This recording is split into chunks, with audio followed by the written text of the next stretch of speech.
तो हेलो बच्चों, welcome my YouTube channel ज्ञान नमस्ते। और आज का जो हमारा टॉपिक है, आप जैसे देख रहे हैं बोर्ड पे, ये दृष्टि दोष जो है इसके 4 प्रकार होते हैं। चारों का नाम इसलिए हम नहीं लिखे हैं क्योंकि आज हमको पढ़ना है दूरदृष्टि दोष। दूसरा टॉपिक, पहला नंबर टॉपिक निकट दृष्टि दोष, इसको हम लोग कल इस पर हम लोग बात कर लिए हैं। इसके बारे में हम लोग कल का पढ़ लिए हैं कि वास्तव में निकट दृष्टि दोष होता क्या है और इसका क्या उपचार है और ये क्यों होता है। लेकिन आज का जो हमारा टॉपिक है वो है दूरदृष्टि दोष। तो चलिए समझते हैं सबसे पहले कि दूरदृष्टि दोष क्या होता है, उसके बाद हम देखेंगे ये क्यों उत्पन्न होता है और इसको कैसे ठीक किया जा सकता है, ये हम लोग समझेंगे। तो देखो, दूरदृष्टि दोष का मतलब लॉन्ग साइटनेस, यानी दूर वाली वस्तुओं को देखने की क्षमता। लॉन्ग यानी जो वस्तु दूर है उसको देखने की क्षमता अगर आपके पास है और निकट की वस्तुओं को आप नहीं देख पा रहे हैं, तो समझिए कि आपकी आंखों में दूरदृष्टि दोष हो गया है। अर्थात यानी अगर कोई वस्तु दूर है उसको आप देख ले रहे हैं और ये नज़दीक है, या बोर्ड पर क्या लिखा हुआ है इसको आप पढ़ नहीं पा रहे हैं, यहाँ खड़े हैं और क्या मोबाइल में क्या लिखा हुआ है इसको हम नहीं पढ़ पा रहे हैं, नज़दीक लिखा हुआ नहीं पढ़ पा रहे हैं, अब वही थोड़ा दूरी पर है तो उसको हम पढ़ ले रहे हैं, तो इसका मतलब हमको हो गया है दूरदृष्टि दोष। यानी दूरदृष्टि दोष अगर जिस व्यक्ति को भी हो जाए तो वह व्यक्ति दूर की वस्तुओं को तो देख सकता है लेकिन निकट की वस्तुओं को नहीं देख सकता है, यही दूरदृष्टि दोष है। अब ये होता क्यों है, इसका कारण समझिए। इसके 2 कारण होते हैं। इसके होने के कारण जो है वो 2 होते हैं। कौन कौन सा कारण होता है समझिए यहाँ पे। इसके 2 कारण होते हैं, ठीक है। पहला कारण जो है, इसके 2 कारण हैं। पहला कारण है नेत्र गोलक की जो लंबाई होती है उसका छोटा हो जाना। नेत्र गोलक का छोटा हो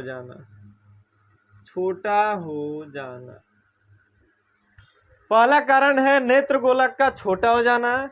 और दूसरा जो कारण है वो है नेत्र लेंस की क्षमता का क्या हो जाना।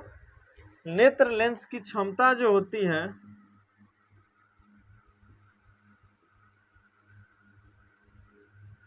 नेत्र लेंस की क्षमता घट जाना।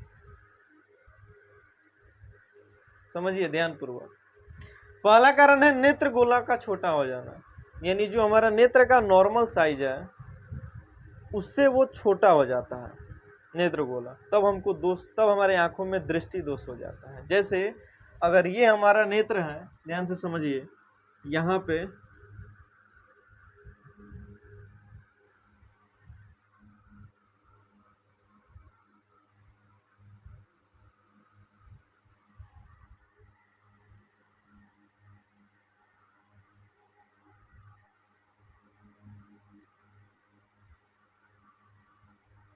ये देखिए, ये हमारा नेत्र है। नेत्र में आपको पता है ये सिलियरी पेंसिया होती है, ये लेंस होता है जिसकी सहायता से प्रकाश किरण अंदर प्रवेश करती है, और ये ऊपर वाला भाग कार्निया होता है। ये प्रकाश स्नायु, जिसको हम लोग पक्षाभि पेशिया भी कहते हैं, इसी यहाँ पे कुछ नसें होती हैं आँखों में, जिसका चित्र अगर यहाँ पे रेटिना पे बनता है, यहाँ पे रेटिना होता है, तो ये मस्तिष्क के पास इंफॉर्मेशन लेके जाती हैं कि भाई चित्र बन गया है, अब आप वस्तु को देख सकते हैं। तो ये जो है ये हो गया नेत्र गोला का नॉर्मल साइज, ठीक है। नॉर्मल, अगर आंख आपका डिफेक्टिव नहीं है, अगर आपके आंख में कोई दोष उत्पन्न नहीं है, तो आपके आंख का साइज मान के चलिए ये हो, आपके आंख का साइज ये है। तो अगर हमारे आंखों में अगर कोई डिफेक्ट नहीं है, तब हम वस्तु को कैसे देखते हैं, इसको थोड़ा ध्यान से समझ लीजिए। यहाँ पे बना देते हैं हम एक वस्तु का फिगर, है ना, इधर से ही बना देते हैं, इधर से आपको बढ़िया से दिखेगा। यहाँ पे बना देते हैं हम एक वस्तु का चित्र, और वस्तु क्या है, यहाँ पे वस्तु है एक पेड़ है, ये पेड़ है। तो पता है कि जब ये वस्तु हो गई तो इसमें से 2 प्रकाश की किरण निकलेगी और हमारी आंखों में जाएगी, और दोनों एक दूसरे को क्रॉस करेगी, क्योंकि प्रकाश की किरण एक दूसरे को काटती है, वहीं पे प्रतिबिंब बनता है। ये सबको पता है आप लोगों को। जब प्रतिबिंब का आप लोग निर्धारण भी किए होंगे परावर्तन अपवर्तन में, तो जहाँ पे 2 किरणें काटती होगी वहीं पे प्रतिबिंब बनता होगा। तो एक प्रकाश किरण को हम मान लेते हैं ये लेंस है और ये हो गया हमारे लेंस का प्रधान अक्ष, ये हो गया हमारे लेंस का प्रधान अक्ष। तो हम मान लेते हैं कि एक प्रकाश की किरण प्रधान अक्ष से ही होके जा रही है, ठीक है, और दूसरी प्रकाश किरण इसके समानांतर मान लेते हैं, ये हमारा हो गया प्रधान अक्ष से होके, और दूसरी प्रकाश की किरण हम मान लेते हैं इसके समानांतर होके जा रही है। अब चूंकि जैसे ही लेंस उसको मिलेगा तो वो क्या हो जाएगी, मुड़ जाएगी उत्तल लेंस में, और ये ऐसे होके जाएगी, ये सीधी चली गई, ये ऐसे मुड़ गई। यहाँ पे दोनों प्रकाश की किरण एक दूसरे को क्या की, काट दी, और यहीं पे हमारा रेटिना था, तो रेटिना पर इन दोनों प्रकाश किरण का जब कटा यहाँ पे, तो यहाँ पे हमारा बन गया प्रतिबिंब। ये दोनों एक प्रकाश किरण हम क्या ले लिए, प्रधान अक्ष के समानांतर ले लिए, सॉरी प्रधान अक्ष पर ही ले लिए, और एक प्रकाश किरण प्रधान अक्ष के समानांतर। तो प्रधान अक्ष के समानांतर, प्रधान अक्ष जो प्रकाश की किरण है वो अगर मान लो ऑप्टिकल सेंटर यहाँ पे है प्रकाशी केंद्र, तो ये तो नहीं घूमेगा, प्रकाश किरण नहीं मुड़ेगा, क्योंकि जो प्रकाश की किरण केंद्र से होके जाती है वो तो नहीं मुड़ती है ऑप्टिकल केंद्र से। दूसरी प्रकाश किरण प्रधान अक्ष के समानांतर है, तो ये अपवर्तन के बाद कहाँ से चली जाती है, मुख्य फोकस से। इसका मतलब ये हमारा मुख्य फोकस भी हो सकता है। प्रतिबिंब तो बनेगा ही, क्योंकि यहाँ पे दोनों प्रकाश किरण एक दूसरे को काट रही है, लेकिन मुख्य फोकस भी यही क्या, यही हो जाएगा जहाँ पे दोनों प्रकाश किरण एक दूसरे को कटे।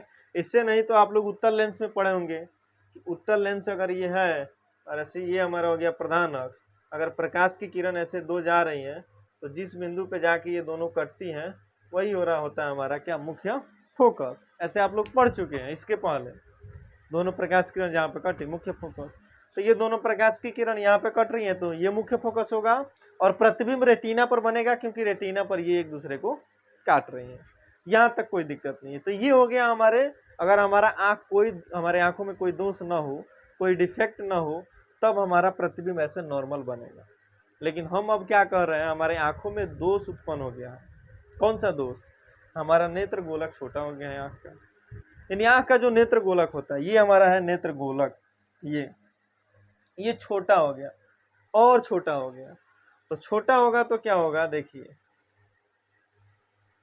ये देखिए, अगर हमारा नेत्र गोलक छोटा हो जाए तो क्या होता है, अगर हमारा नेत्र गोलक छोटा हो जाए तो क्या होता है, तो हमारा प्रतिबिंब दूर जाके बन जाता है। नेत्र गोलक तो यहाँ पे आ गया। अब भाई अब तो हमारा ये बना ना रेटिना, तो ये हो गया। तो ये दोनों प्रकाश की किरण अगर रेटिना पे फिर कटे तब तो प्रतिबिंब बनने वाला है। ध्यान से समझिए, ये जो दोनों प्रकाश की किरण यहाँ पे कट रही थी तो प्रतिबिंब बन रहा था, लेकिन कब, जब हमारा नेत्र गोलक नॉर्मल साइज में था तब।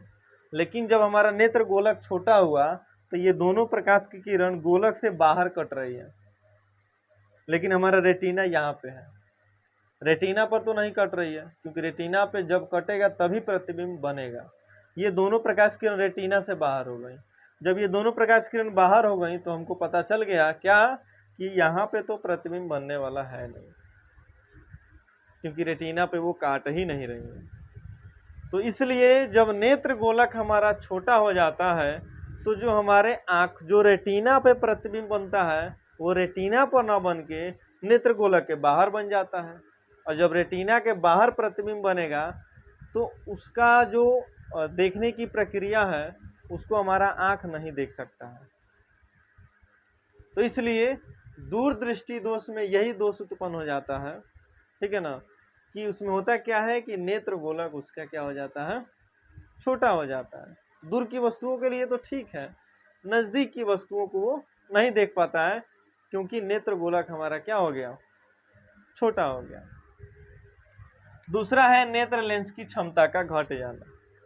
नेत्र लेंस की क्षमता, लेंस की क्षमता आपको पता है P होता है, P बराबर होता है 1/f, ठीक है। तो यहाँ पे हमारा P क्या है, पावर, किसका पावर, लेंस का पावर। लेंस का पावर जो है वो है P।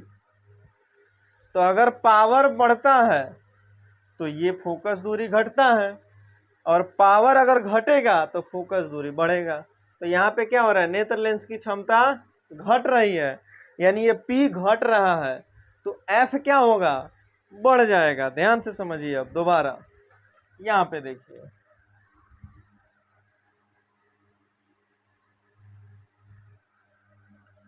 नेत्र लेंस का जो पावर है, ये नॉर्मल नेत्र लेंस आपको दिख रहा है,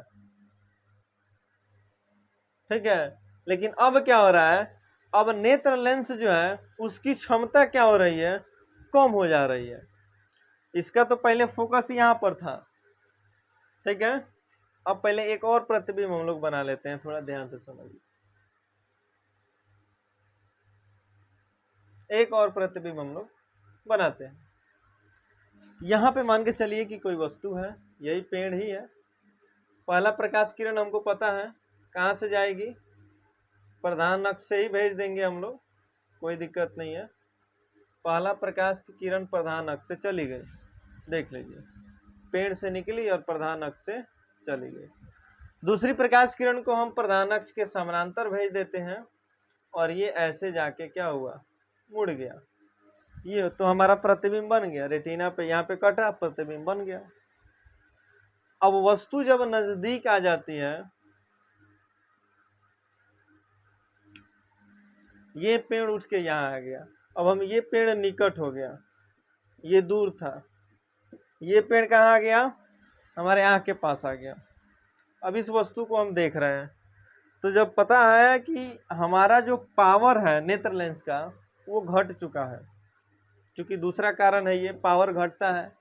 पावर जब घटेगा तो लेंस थोड़ा और पतला हो जाएगा, लेंस थोड़ा और पतला हो जाएगा, और फोकस दूरी जो यहाँ पे प्रकाश की किरणें काट रही थी वही उसका क्या होता है, मुख्य फोकस होता है।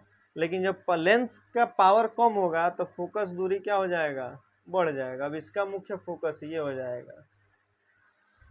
अभी आपको बताएं कि P बराबर होता है 1/f। पावर जब क्या हुआ, कम हुआ, तो इसका जो पहले फोकस था, यहाँ पे प्रकाश किरण काट रही थी इसके पहले, तो फोकस भी यही होगा। तो इसका फोकस जो है अपने आप क्या हो जाएगा, बढ़ जाएगा, क्योंकि ये घटेगा तो ये बढ़ेगा। फोकस अब यहाँ पे आ गया तो प्रकाश की किरण अब यहाँ पे, इसका मतलब एक दूसरे को काट रही है, तो अब भी प्रतिबिंब यहाँ पे बन रहा है, यानी हम रेटिना से बाहर।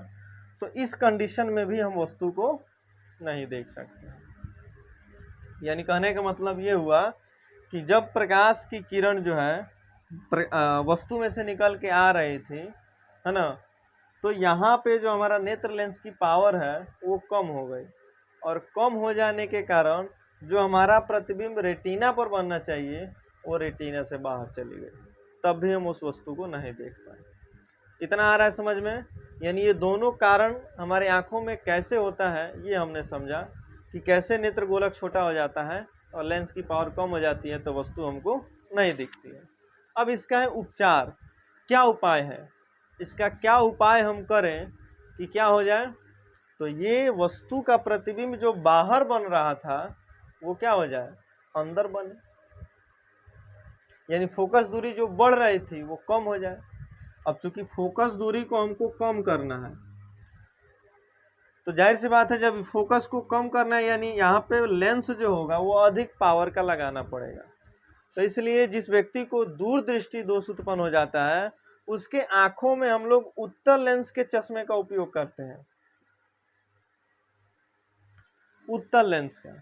अब उत्तल लेंस क्या करता है, यहीं पे हम चश्मा का रूप में उत्तल लेंस अधिक पावर का लगा देते हैं। अब क्या करता है, तो ये प्रकाश की किरणों को और मोड़ देता है। जब ये प्रकाश किरणों को और मोड़ेगा, अधिक पावर का जब लेंस यूज करेंगे तो फोकस दूरी इसका कम हो जाएगा और प्रतिबिंब ये कहाँ पे बना देता है, रेटिना पे बना देता है। इस प्रकार से हम निकट की भी वस्तुओं को आसानी से देख लेते हैं। तो ये था हमारा आज का टॉपिक, दूरदृष्टि दोष। इसके बाद तीसरा टॉपिक जो इसमें का है वो है जरा दृष्टि दोष, तो हम लोग नेक्स्ट लेक्चर में लेके आएंगे।